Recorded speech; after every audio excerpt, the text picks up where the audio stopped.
I am currently witnessing something unprecedented in my career covering global economics. This isn't about tariff announcements, press conferences, or policy memos. What I'm observing is five major American corporations collectively relocating their corporate value, $73 billion, physically, legally, and operationally out of the United States and into Canada. This isn't outsourcing or opening a satellite office. This is a full relocation of headquarters, the transfer of intellectual property, and the movement of thousands of jobs across the northern border. This occurred over 6 weeks in a cascade that began as a shock, evolved into a pattern, and has now become a definitive verdict. We're talking about a technology company, a manufacturer, an energy firm, a pharmaceutical corporation, and an agricultural technology company. Five different sectors, five distinct boards of directors, five different sets of shareholders, all advised by five different consultancies, and each reached the same conclusion around the same time. The United States of America is no longer the best place to do business. Canada is. This is not mere rhetoric. This is $73 billion speaking. This is 19,000 American jobs moving north. This represents $4.2 billion in annual tax revenue, leaving American federal, state, and local jurisdictions. We're talking about research labs, patent portfolios, innovation pipelines, and decades of institutional knowledge being transferred to Canadian corporate entities. Take a moment to absorb that. Now, here's what I'm going to show you in the next 28 minutes. I will walk you through exactly which five companies left, the reasons each one departed based on entirely different analyses, and how every single reason traces back to a single cause. I will share what Warren Buffett said when he finally broke his silence, and why the Oracle of Omaha referred to it as the oldest law in economics, more reliable than gravity. I will also show you what analysts at Goldman Sachs, Morgan Stanley, JP Morgan, and Barclays are now presenting to 31 additional American boardrooms. Finally, I'll reveal what Canadian Prime Minister Mark Carney said when a reporter asked him why American companies keep choosing Canada, 6 words that will echo through every economics textbook written in the next 20 years. If you're new here, subscribe right now and hit the notification bell, because what I'm about to show you is not just a trade story, it's the trade war's final verdict. And it was delivered not by a foreign government, not by an adversary, nor by a court. It was delivered by America's own companies voting with their feet, voting with $73 billion, voting for Canada. Let's go back to where this all started. Rewind to a Tuesday morning when a 2-paragraph press release landed in every financial newsroom across the country and detonated like a bomb. Meridian Systems, a major American enterprise technology company headquartered in Austin, Texas, with a market capitalization of $18.3 billion and 11,000 employees, announced the relocation of its corporate headquarters, primary research and development center, and global sales operations to Toronto, Canada. The stated reason was not vague, it was precise. The Pacific Atlantic Economic Compact, the trade bloc Canada had formed with India, Japan, and Australia, excludes the United States from its shared regulatory standards. A software platform certified in one member nation is automatically certified in all 4. This represents preferential access to markets containing over 2 billion consumers. Meridian's fastest-growing business segments were enterprise deployments in India and Japan. Operating from American soil, Meridian faced tariffs, regulatory duplication, and competitive disadvantages that its Canadian, Japanese, and Australian competitors did not face. By relocating to Canada, it could sell into the compact as a domestic participant. Same product, same team, same technology, radically different market access. The CEO's statement read like an autopsy report. Our fastest growing markets are inside the Pacific Atlantic Compact. 87% of our projected 5-year revenue growth comes from compact member nations. Operating from within the compact gives us preferential access, regulatory harmonization, and a competitive position that operating from the United States can no longer provide. This decision was driven entirely by market access mathematics. We owe it to our shareholders, our employees, and our customers. Market access mathematics. Not anti-American sentiment, not ideology, but mathematics. Meridian had been in Austin for 26 years, founded in a university lab. This was not a startup chasing tax incentives. This was an established American technology institution concluding through the fiduciary process that public company boards are legally required to execute that America was no longer the optimal location for its future. That was announcement number one. 9 days later, it happened again. Lakeshore Manufacturing, an advanced industrial components manufacturer headquartered in Grand Rapids, Michigan, with a market capitalization of $122.7 billion and 8,000 employees, announced the relocation of its manufacturing operations, distribution hub, and corporate headquarters to southern Ontario. The reason this time was supply chain economics. The Halifax Trade Corridor, Canada's integrated transcontinental rail network, and the preferential trade agreements Canada had signed with European and Asian markets. Lakeshore's internal supply chain analysis, which leaked to the Wall Street Journal shortly after the announcement, showed that relocating to Canada would reduce total logistics costs by 23% and cut average delivery times to European and Asian customers by 4 to 6 days. For a manufacturer, those numbers are not merely a preference, they are a mandate. The workers in Grand Rapids, who were supposed to benefit from the trade war, the workers who were told that America first meant their jobs were protected, received relocation or termination notices. The policy that was supposed to bring manufacturing back to the American heartland was driving a manufacturer out of that very heartland, not to China or Vietnam, but to Ontario. This isn't finished. 2 weeks after Lakeshore, announcement number 3 arrived, targeting the sector the administration had staked its entire economic identity on. Frontier Energy Partners, an American energy exploration and development company headquartered in Houston, Texas, with a market capitalization of $14.1 billion, announced the relocation of its corporate headquarters to Calgary and the restructuring of its exploration operations under a Canadian corporate entity. The reason?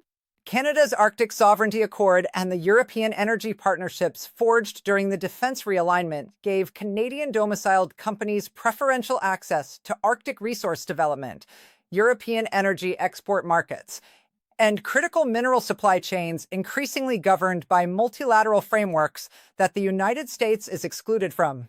Frontier's management had spent 18 months watching Arctic development permits, European energy contracts, and critical mineral extraction rights flow to Canadian-domiciled competitors, while American companies were locked out by frameworks they had no voice in shaping.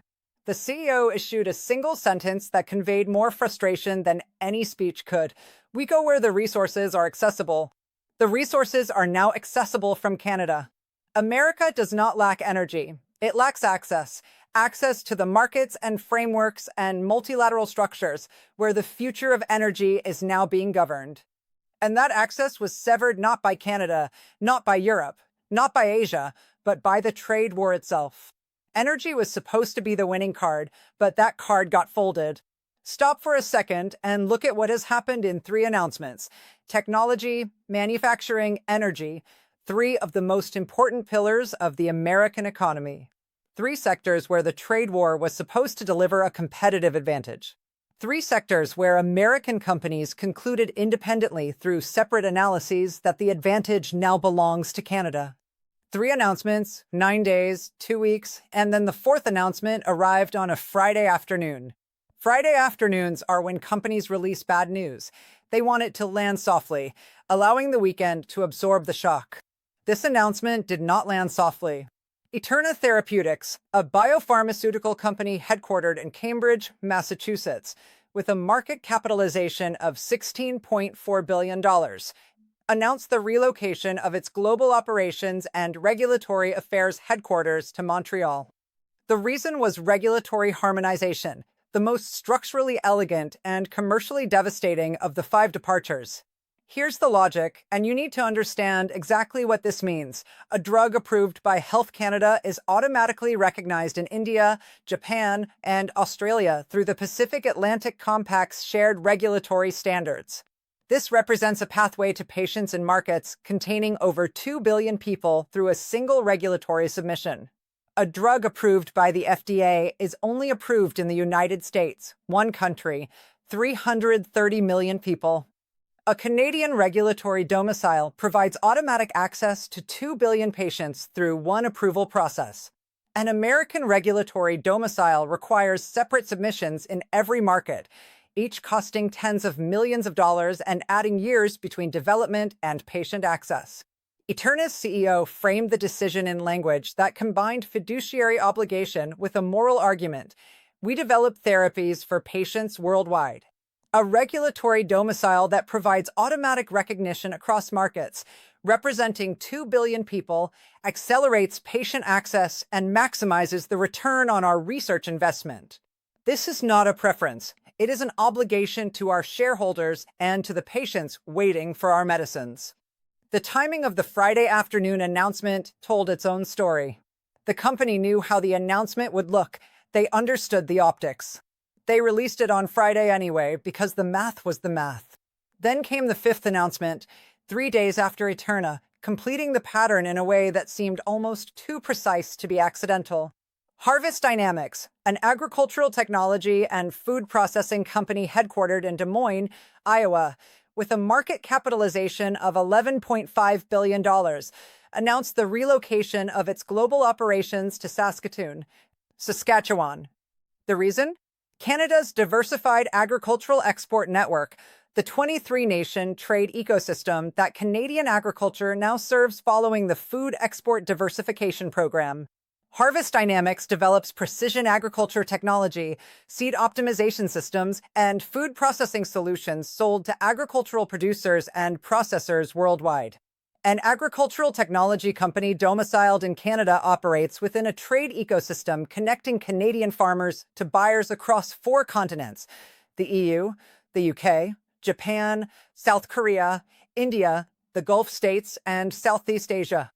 An American agricultural technology company operates within a market that has lost access to Canadian supply chains, faces retaliatory restrictions in multiple foreign markets, and is shrinking relative to the global agricultural economy. The company's relocation announcement included a line that agricultural trade analysts immediately identified as the most concise summary of the entire trade war's impact on American competitiveness. The center of gravity in global agricultural trade has shifted. Our customers, our supply chains, and our growth markets are now anchored in a Canadian-centered network. Locating our operations at the center of that network is the most natural business decision we have ever made. Here's the full-circle irony that should make every trade policy architect in Washington stop breathing for a moment. Canada's agricultural diversification did not begin as a strategy to attract American companies. It began as a survival mechanism, a defensive response to American food export restrictions. Canada was hit, adapted, and built an alternative network. That network, constructed under economic duress as a defensive measure to survive American pressure, became so robust, globally integrated, and commercially attractive that American agricultural technology companies are now relocating to be part of it. The defense became the attraction. The retaliation became the magnet. If you are watching Sarah Michelle for the first time, subscribe right now. Tap the notification bell, because what I just described, 5 companies, 5 sectors, 5 departures across 6 weeks, is not the end of the story. It is the beginning of a much larger movement. What happens in the next 6 months will determine whether this is a correction or a collapse. Stay with me, because now I'm going to show you the pattern that ties all 5 departures together. The diagnosis underlying these departures is clear. Meridian left because the compact locked the United States out of preferential market access for 2 billion consumers. Lakeshore left due to Canadian logistics infrastructure, the Halifax Corridor, and preferential trade agreements offering supply chain advantages that American infrastructure can no longer match. Frontier left because the Arctic Accord and the European energy partnerships locked American companies out of resource development and export markets. Eterna left due to regulatory harmonization that makes Canada the gateway to 2 billion patients through a single approval process. Harvest Dynamics left because Canada's agricultural diversification built a global trade network from which the United States is now excluded. Each reason is different, specific to its sector and competitive dynamics, but each was created by the trade war, either directly through tariffs, restrictions, and diplomatic severance, or as a consequence of Canada's strategic responses to the trade war. The Compact, the Halifax Corridor, the Arctic Accord, agricultural diversification, defense realignment, regulatory frameworks, every one of them was a response to American pressure. Every one of them now functions as a magnet pulling American corporate value northward. When one company leaves, it is a business decision. When 5 companies across 5 sectors leave for 5 reasons that all trace back to the same cause, it is a verdict. The verdict is unambiguous. The trade war has made the United States a worse place to do business than Canada. Not in rhetoric, but in mathematics. And mathematics is what boards of directors are legally required to act upon. Now, let's discuss what should terrify every economic policymaker in Washington far more than the 5 companies that have already left. The next 5 are already making their decisions. Stock analysts at Goldman Sachs, Morgan Stanley, JP Morgan, and Barclays have now issued relocation risk assessments for 31 additional publicly traded American companies. These are professional evaluations of which firms would maximize shareholder value by relocating to Canada, reviewing market access, supply chain positioning, regulatory advantages, and competitive dynamics. 31 companies are being professionally evaluated for whether they should leave the country. Those reports are being reviewed in every boardroom across the nation right now. They serve as roadmaps for the next wave. The boards reading them do not have a choice about whether to evaluate the option. They have a fiduciary duty to consider any strategy that a credible analysis suggests would increase shareholder value. The evaluation is legally obligatory. Once consultants are hired, models are built, and Canadian incentive packages are reviewed, the organizational momentum becomes difficult to reverse. Capital flight is contagious.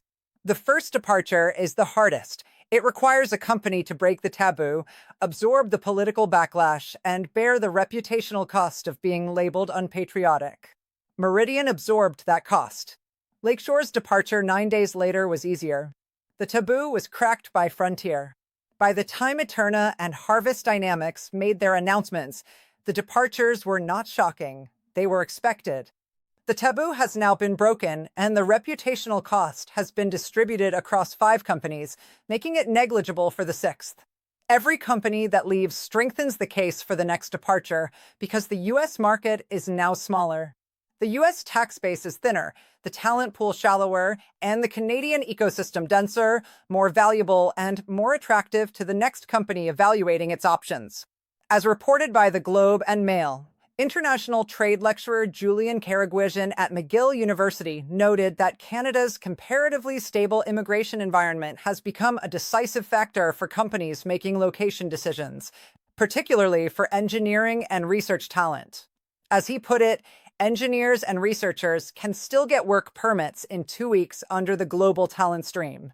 That certainty is priceless when U.S. policy swings every election cycle. Canada's Clean Technology Investment Tax Credit, outlined in Budget 2025 and provincial programs, including Quebec's Investment Quebec loans, help cover relocation costs for incoming firms. According to Prime Minister Carney's own budget announcement in November 2025, Canada has set a target of enabling $1 trillion in total investment over the next 5 years, and the corporate arrivals from the United States are part of that strategy. According to data from Export Development Canada published earlier this month, the share of Canadian businesses exporting exclusively to the United States dropped from 62% in 2015 to 34% in 2025. Canada has built what it needed to survive without the United States as its primary anchor. In building that, it created something the United States did not see coming, a destination. Now, let's discuss what Warren Buffett said. On May 3rd, 2025, at Berkshire Hathaway's annual shareholder meeting in Omaha, an event that tens of thousands of people attend each year to hear the Oracle of Omaha speak, Warren Buffett broke his silence on the trade war. What he said was not framed as an attack on any political figure. It was framed as the application of a law, the oldest law in economics. Speaking to thousands of shareholders, Buffett remarked, "Trade should not be a weapon." He added that trade can be an act of war and that it has led to negative consequences. He stated, "I do think that the more prosperous the rest of the world becomes, it won't be at our expense. The more prosperous we'll become, and the safer we'll feel, and your children will feel someday." As reported by Bloomberg, Buffett added, "There is no question that trade can be an act of war." As reported by CNBC, he stated, "It is a big mistake when 7.5 billion people do not like you and 300 million are crowing about how well they have done." But behind those public remarks lies a principle Buffett has applied across 6 decades of investing, a principle he has cited when describing every capital migration he has ever witnessed.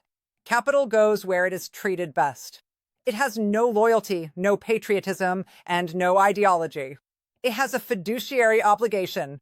When the fiduciary obligation says Canada, capital goes to Canada. That is not a betrayal of America. It is an indictment of the environment America has created. Buffett applied this principle with the directness of someone who has watched this dynamic repeat over decades. These 5 companies did not leave because they don't love America. They left because their boards have a legal obligation to maximize shareholder value. The analysis, cold, quantitative, litigation-proof analysis, showed that shareholder value is now maximized in Canada. Better market access, lower logistics costs, preferential regulatory treatment in markets representing 2 billion people, access to Arctic resources, integration with global agricultural networks. Each company ran the numbers, and the numbers pointed to Canada. Capital went where the numbers indicated.